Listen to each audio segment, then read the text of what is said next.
म चाहिँ आज तरकारी बजार गएको थिएँ। अनि तरकारी बजार गएर मैले जरिङ्गोको साग अनि बोडी अनि त्यसपछि त्यहाँबाट यो च्याउ फर्सी पाकेको यो सिमी अनि इस्कुस लिएर आएको छु। म चाहिँ बजार गएपछि 1-2 दिनमा पुग्ने तरकारी लिएर आउँछु।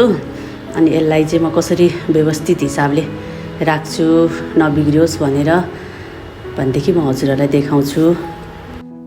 अब हामी कहीँ घुम्न गयौँ, कहीँ राम्रो तरकारी भेट्यौँ भने किनेर ल्याउँछौँ। अनि त्यसलाई चाहिँ कसरी व्यवस्थित गर्ने, अब धेरै थरी तरकारी ल्याउँदाखेरि त्यसलाई कसरी व्यवस्थित गरेर राख्ने म आज यसमा यो भिडियोमा देखाउँछु। र अनि अर्को कुरा, कतिजना लेडिजहरू अफिस गर्ने हुनुहुन्छ, उहाँहरूले घरको काम नि गर्नुपर्छ, अफिसको काम नि गर्दाखेरि कहिलेकाहीँ ढिला हुन्छ। त्यतिखेर चाहिँ यसरी राख्दाखेरि चाहिँ एकदम समयको सदुपयोग पनि हुन्छ, आफूलाई छिटो पनि हुन्छ। अनि सानो नानी भएका प्यारेन्ट्सहरूले पनि लेडिजहरूलाई पनि एकदम सजिलो हुन्छ यसरी व्यवस्थित तरिकाले राख्दाखेरि। चाहिँ हामीले जसरी पनि नकेलाको पनि राख्नु परिहाल्छ, केलाको राख्दा सजिलो। अनि यी चाहिँ बट्टाहरू हुन्। अब यी बट्टाहरूमा म कसरी के गरेर राख्छु हजुरहरूलाई देखाउँछु। पुरै भिडियो हेरेपछि मात्र हजुरहरूले थाहा पाउनुहुन्छ, त्यही भएर हेर्दै जानु ल। यो चाहिँ प्लास्टिकका बट्टा, यो चाहिँ भाँडा पसलहरूमा किन्न पाउँछ, सजिलैसँग किन्न पाउँछ। अहिले त अनलाइनहरूमा पनि राखेको हुन्छ बट्टाहरू। यस्ता बट्टाहरू स्टोर गर्नको लागि फ्रिजमा भनेर त्यस्तो बट्टाहरू ल्याउँदा पनि हुन्छ।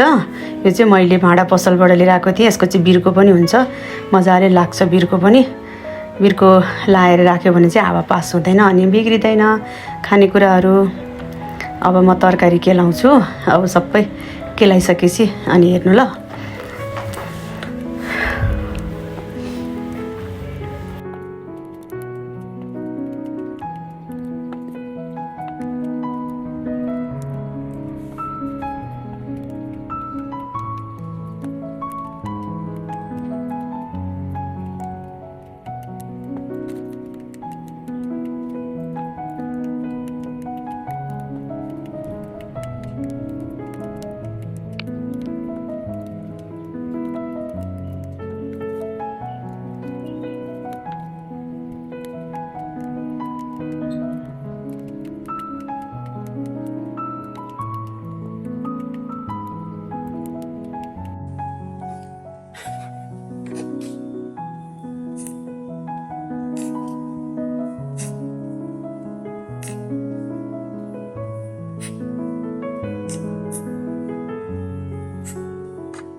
कतिजनाले चाहिँ यसरी केलाउनुहुन्छ, यसरी चाहिँ मलाई मन पर्दैन। किनभने यसरी केलाउनुभन्दा यसरी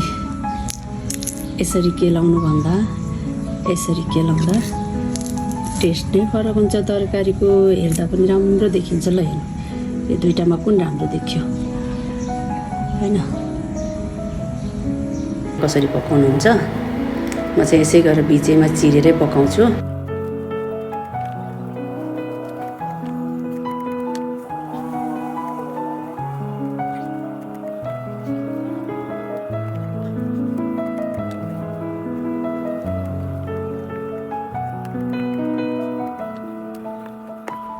मैले सिमी केलाइसकेँ। हेर्नुहोस् त कस्तो राम्रो देखिएको बिचबाट चिरेर केलाउँदाखेरि।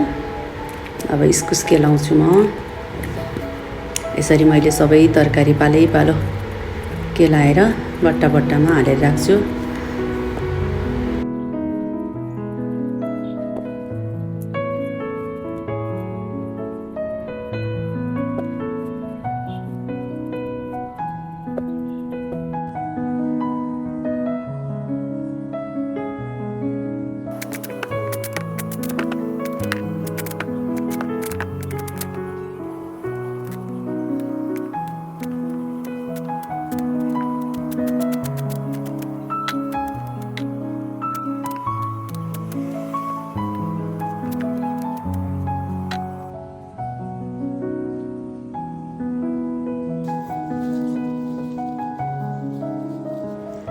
मैले सबै तरकारी केलाइसकेँ। हेर्नुहोस्, यसरी सबै तरकारी मैले बट्टामा हालेर राखेँ। यो साग जरिङ्गोको, यो बोडी, यो फर्सी, यो च्याउ, यो इस्कुस र सिमी। मैले इस्कुस र सिमी चाहिँ थोरै भएर ठुलो भट्टा थियो अनि बिचमा यसरी हालेर राख्दिएँ। हेर्नुहोस् त कस्तो राम्रो सफा देखिएको।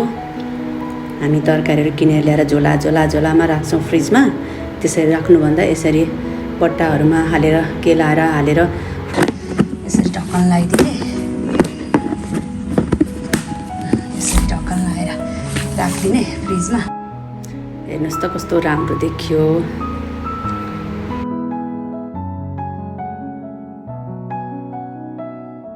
यसरी लसुनहरू पनि केलाएर यसरी बट्टामा हालेर राख्नुभयो भनेदेखि यो कहिले प्राय बिग्रिँदैन। यो चाहिँ 15-20 दिनसम्म पनि रहिरहन्छ। बरु यसरी उम्रिन्छ तर बिग्रिँदैन। यसरी राख्नुभयो भनेदेखि चाहिँ हामीलाई हतार परेको बेलामा सजिलो हुन्छ। यो चाहिँ मेरो फ्रिज। म चाहिँ फ्रिजमा यसरी पेपरहरू ओछ्याइदिएर राख्छु, किनभने केही कुराहरू पोख्यो भने फ्रिज बिग्रिन्छ अनि पेपर राखेपछि त्यही पेपरमा पोखिन्छ अनि फ्रिज सफा हुन्छ, पेपर मात्र फ्याल्न पाउँछ भनेर मैले चाहिँ यसरी फ्रिजलाई पेपरहरूले यसरी मिलाएर ढाकेर राख्दछु।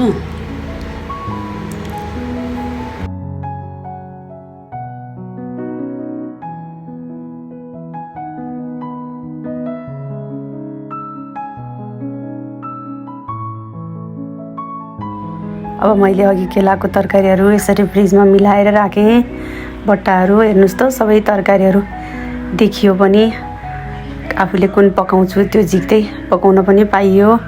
कस्तो राम्रो देखियो पनि, फ्रिज पनि सफा भयो अनि आफूलाई सजिलो पनि भयो। केलाएर राखेपछि आफू ढिला भयो भने पनि हतार भएको बेलामा आफूलाई कुन खान मन लाग्छ त्यही झिकेर पकाउन पाइयो।